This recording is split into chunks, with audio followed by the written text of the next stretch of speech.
Assalamualaikum warahmatullahi wabarakatuh. Alhamdulillahirabbil alamin. Allahumma sholli wa sallim wa barik ala sayyidina Muhammadin wa ala ali sayyidina Muhammad. Apa kabar anak-anak? Alhamdulillah, semoga kalian semuanya sekeluarga, kita semuanya selalu sehat dan selalu dalam lindungan Allah Subhanahu wa taala. Jumpa lagi hari ini dengan Pak Huda dalam pembelajaran PAI kelas 6 di semester 2 ini. Baik, sebelum kita mulai, agar acara kita, kegiatan belajar kita senantiasa diberkahi dan dimudahkan oleh Allah Subhanahu wa taala, mari kita buka sama-sama dengan baca basmalah. Bismillahirrahmanirrahim. Hari ini kita akan belajar sama-sama tentang materi qada dan qadar. Yang akan kita pelajari hari ini adalah yang pertama adalah memahami makna qada dan qadar. Yang kedua, contoh-contoh dari qada dan qadar. Yang ketiga, hikmah dari beriman kepada qada dan qadar. Nah, anak-anak semuanya, perhatikan gambar ini. Apa yang kalian pikirkan dengan gambar yang Pak Uda tampilkan ini? Ini ada gambar dua orang bayi ya. Ada bayi laki-laki, bayi perempuan. Di sebelahnya ada gambar gunung, sawah, tanam-tanaman, ada awan. Di bawahnya ada anak belajar mengaji dan juga sedang mengikuti lomba. Di bawah ada gambar seorang anak atau tim sedang menjadi juara sepak bola ya. Yang kita pikirkan apa? Kira-kira apakah ini semuanya terjadi secara kebetulan? Apakah mungkin semua ini terjadi secara kebetulan? Tentu tidak ya anak-anak semuanya. Ini semua tentu terjadi semua atas izin dan kehendak Allah Subhanahu wa taala. Nah, pada pertemuan hari ini kita akan belajar tentang beriman kepada qada dan qadar. Anak-anak tahu semuanya bahwasanya rukun iman ada 6 ya. Dan rukun iman yang ke-6 adalah beriman kepada qada dan qadar. Apa itu qada? Nah, kita akan bahas pada pembahasan yang pertama tentang qada ya. Qada adalah keputusan atau ketetapan terhadap suatu ketentuan yang telah ditetapkan oleh Allah Subhanahu wa taala bagi makhluknya, yang tidak dapat diubah dan tidak dapat ditunda atau dimundurkan. Di dalam Al-Quran surah Al-Hadid ayat 22, Allah Subhanahu wa taala menjelaskan tentang hal ini. A'udzubillahi minasyaitonirrajim. Ma asaba min musibatin fil ardi wala fi anfusikum illa fi kitabim min qabli an nabra'aha. Inna dzalika 'alallahi yasir. Artinya, setiap bencana yang menimpa di bumi dan yang menimpa dirimu sendiri semuanya telah tertulis dalam kitab Lauhul Mahfuz sebelum kami wujudkannya. Sungguh yang demikian itu mudah bagi Allah. Nah, jadi anak-anak, sesungguhnya semua kejadian, ketetapan atau peristiwa yang ada di muka bumi ini atau yang terjadi pada diri kita itu semuanya sudah ditetapkan dan merupakan kehendak dari Allah Subhanahu wa taala.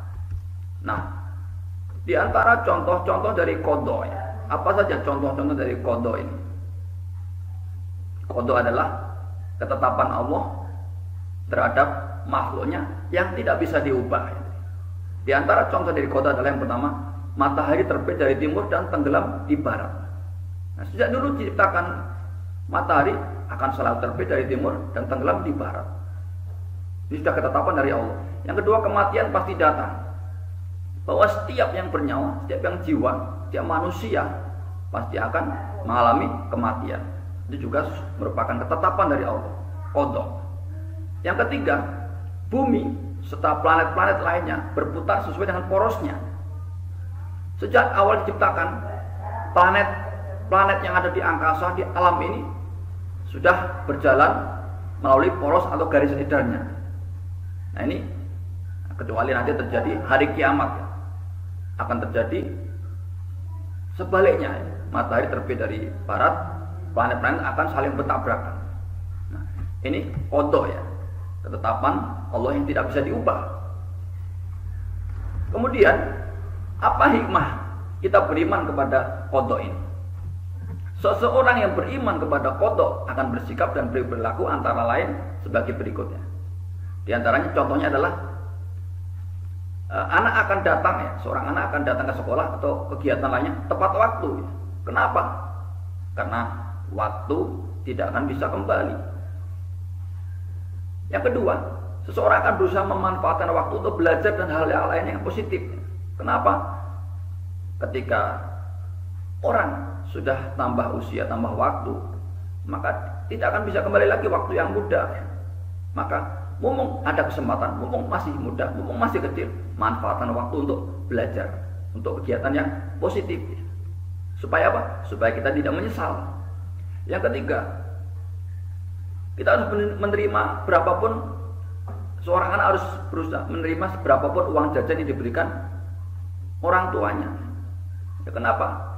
Karena rezeki itu sesungguhnya adalah pemberian Allah Subhanahu wa taala.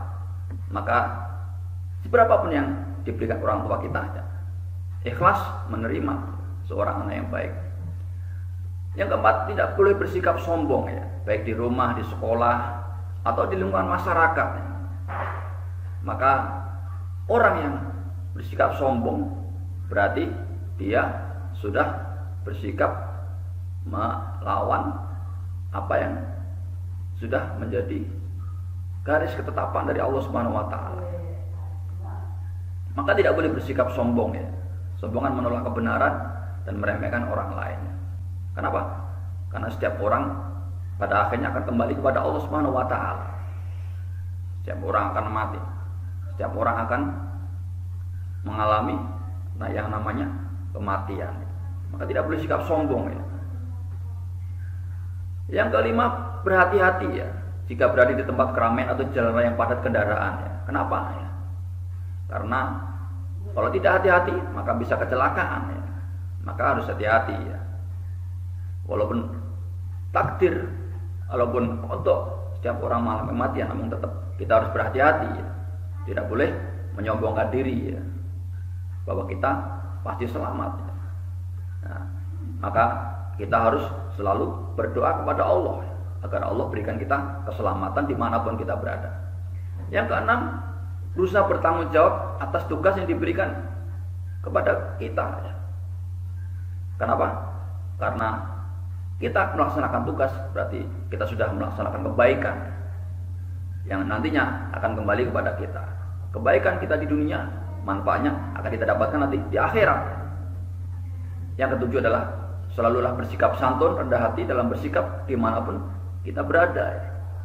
Karena orang yang bersikap santun, rendah hati pasti akan disukai oleh orang lain, akan mendapatkan kebaikan dimanapun dia berada. Ini antara hikmah-hikmah dari beriman kepada qada tadi. Nah, selanjutnya bahasa yang kedua adalah kita akan bahas tentang bagian qadar. Apa itu qadar? Nah, qadar atau takdir, orang sering menyebutnya adalah segala ketentuan Allah Subhanahu wa taala yang telah berlaku terhadap semua makhluknya yang dapat diubah dengan usaha manusia atau ikhtiar. Bedanya tadi qada, ketetapan Allah tidak bisa diubah, maka qadar ini ketentuan Allah yang bisa diubah dengan apa? Dengan ikhtiar, dengan usaha. Nah, apa itu ikhtiar? Ikhtiar adalah usaha manusia untuk memenuhi segala kebutuhan dalam hidupnya. Memang segala sesuatu itu pasti terjadi. Sesuatu itu terjadi atau tidak terjadi pasti ada sebabnya. Nah, kita bekerja keras sehingga kita bisa berhasil dan sukses. Artinya apa? Keberhasilan, kesuksesan itu sangat tergantung kepada kerja keras kita. Kalau kita tidak berusaha, maka kita tidak akan berhasil ya. Sebagaimana Allah berfirman dalam surah Ar-Ra'd ayat 11 ini. A'udzubillahi minasyaitonirrajim. Lahu mu'aqibatum min baini yadayhi wa min khalfihi yahfazunahu min amrillah. Innallaha la yughayyiru ma biqaumin hatta yughayyiru ma bi anfusihim. Wa idza aradallahu biqaumin su'an fala maraddalah wa ma lahum min dunihi min wal. Artinya, baginya manusia ada malaikat-malaikat yang selalu menjaganya bergiliran dari depan dan dari belakangnya. Mereka menjaganya atas perintah Allah. Sesungguhnya Allah tidak akan mengubah keadaan satu kaum sebelum mereka mengubah keadaan diri mereka sendiri. Dan apabila Allah menghendaki keburukan terhadap satu kaum, maka tidak ada yang akan dapat menolaknya dan tidak ada pelindung bagi mereka selain dari Dia. Nah ini, suatu kaum kita tidak akan merubah keadaan kecuali kita sendiri yang mau merubah keadaan diri kita. Nah, maka semua manusia wajib berusaha, wajib berikhtiar ya. Agar apa? Agar dia bisa merubah nasibnya.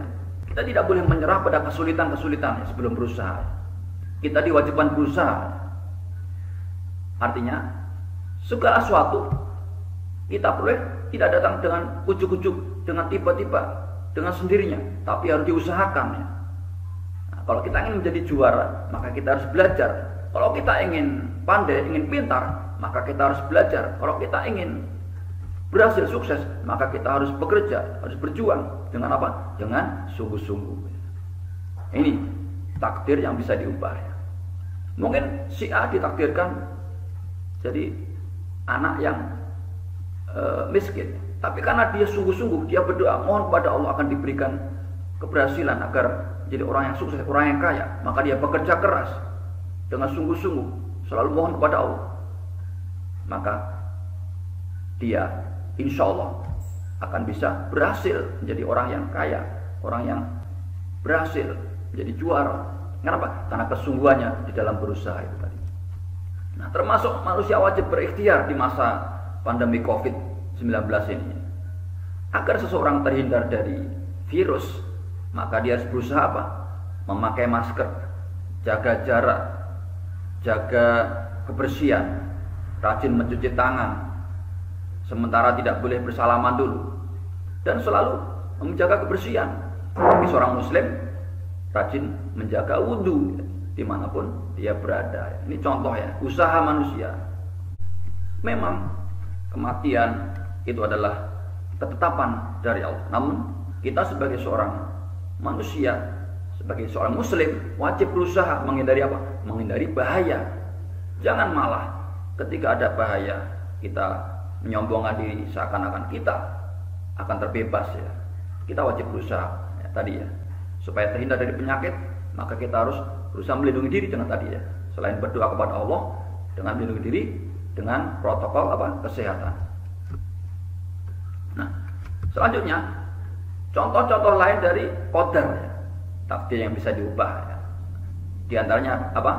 Ya, sebagai seorang murid misalkan, kalau ingin menjadi pintar atau menjadi juara kelas, maka karena apa? Karena dia rajin belajar dan rajin berdoa. Kalau ingin menjadi juara lomba pidato atau juara lomba cerdas cermat, kenapa? Karena dia gigih berlatih. Kalau ingin menjadi anak yang disenangi dalam pergaulan, disenangi teman, kenapa? Karena dia ramah dan suka menyapa kepada siapa saja, suka berbuat baik kepada siapa saja. Yang keempat misalkan, kalau yang menjadi anak yang pandai membaca Al-Quran, menjadi qari terbaik di sekolah atau di mana saja. Kenapa? Karena dia harus berusaha sungguh-sungguh, berlatih supaya semakin baik hafalannya, semakin baik bacaan Qurannya. Kalau ingin hafal Quran 30 juz, maka dia harus berusaha untuk menghafalkannya sedikit demi sedikit sampai kemudian bertambah. Tanpa adanya usaha, mustahil seorang anak bisa menghafal Al-Quran. Kalau ingin rumah kita bersih, maka kita harus bersihkan dari sampah-sampah. Nah, ini diantara contoh-contoh qadar ya, artinya ketetapan Allah yang bisa diubah ya. Dengan apa? Dengan usaha. Nah, banyak sekali ya dalam kehidupan ini yang bisa kita lakukan ya. Nah, apa hikmah kita beriman kepada qadar ini ya? Artinya apa? Seorang yang beriman kepada qadar akan bersikap dan berperilaku antara lain ya, menyadari bahwa semua cita-cita, keinginan, harapan Yang diinginkan apa? Harus diusahakan. Ya. Yang kedua, memiliki rasa percaya diri dalam menghadapi tugas. Artinya apa? Kalau kita merasa anak yang tidak pintar, maka kita akan bersungguh-sungguh, yakin akan berhasil. Karena apa? Karena dengan berusaha sungguh-sungguh, dengan belajar sungguh-sungguh, maka pasti akan bisa. Misalkan mengerjakan PR sendiri ya. Jadi tumbuh rasa percaya diri. Dia bisa, pasti saya bisa kalau mau berusaha. Yang ketiga, selalu giat dan disiplin dalam belajar. Misalkan sebelum berangkat tidur harus belajar dulu. Ya. Jadi kalau kita ingin berhasil, disiplin, berusaha, maka kita akan berhasil mencapai apa yang kita cita-citakan. Ya. Itu diantara hikmah-hikmah beriman kepada qadar. Ya. Kesimpulannya mana? Dari penjelasan yang Pak Uda sampaikan tadi, bahwa qada adalah ketentuan, keputusan atau ketetapan Allah Subhanahu wa taala terhadap makhluknya yang tidak bisa diubah. Bedanya dengan qadar adalah ketentuan Allah yang telah berlaku terhadap semua makhluknya yang bisa diubah. Ya. Nah, beriman kepada qada ini menyebabkan kita terdorong untuk berusaha dan menerima hasil usaha dengan apa? Dengan lapang dada. Jadi ketika kita menerima sesuatu, kita yakin bahwa ini adalah merupakan takdir dari Allah. Tidak perlu merasa kecewa, ikhlas menerima dengan lapang dada. Beriman kepada qadar menyebabkan kita berperilaku percaya diri, sportif, positif, dan mengakui apa kelebihan orang lain yang berusaha dan berikhtiar. Ini barangkali di antara penjelasan materi tentang qada dan qadar. Semoga anak-anak semuanya paham dan kita semakin yakin, semakin positif terhadap tujuan dalam kehidupan kita ini. Selamat mencapai cita-cita, tetap semangat, jangan menyerah. Insya Allah kalau kita sungguh-sungguh, kita berusaha dengan sungguh-sungguh diiringi dengan doa, maka insya Allah pasti ada kemudahan. Ya. Mari kita tutup sama-sama pelajaran kita dengan bacaan hamdalah bersama. Alhamdulillahirabbil alamin. Subhanakallahumma wa bihamdika asyhadu an la ilaha illa anta astaghfiruka wa atubu ilaik. Wassalamualaikum warahmatullahi wabarakatuh.